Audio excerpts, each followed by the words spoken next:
Lahat ay may dahilan. Walang tagumpay kung walang hirap at pagkabigo. Hindi mo maintindihan ang saya hanggat hindi mo minsan naranasan ang lungkot. Hindi masasabing ikay ganap na matatag hanggat hindi mo pa naranasan na maghintay ng mahabang panahon. Hindi mo ganap na maiintindihan ang halaga ng kalusugan hanggat hindi mo pa naranasan na magkaroon ng matinding karamdaman. Hindi mo ganap na maiintindihan ang kalagayan ng isang mahirap kung ikaw ay pinanganak na ng isang mayaman at nakasanayan mo ang magarang buhay.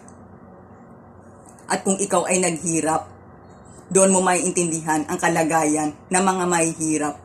Matututunan mo kung paano magtipid, paano mas lalo magsikap, paano mas gagamitin ang pera sa tama.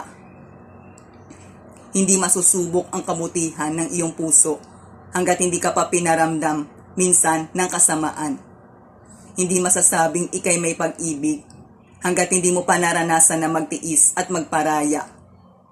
Hindi masasabing ikay ganap na matapang hanggat hindi ka pa naninindigan sa tama dahil sa hindi ito pinapaboran.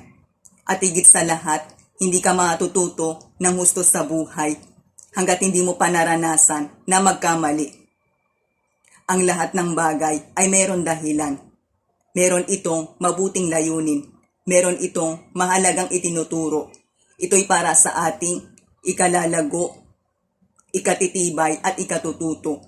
Kaya huwag ipagtataka, ipag-aalala ng labis at ikagagalit kung tayo man ay nakakaramdam sa buhay ng iba't ibang pait. Kahit alam natin sa ating sarili na tayo nagsikap, gumawa ng tama at ganitong ating naranasan. Piliin lang natin ang manalig at maniwala. Tandaan natin na sa buhay ay laging merong pag-asa. Magtatagumpay tayo kung tayo'y hindi susuko.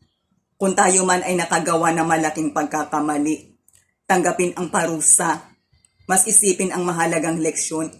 Sikaping sumunod sa tamang proseso at ito'y ating ipagpatuloy.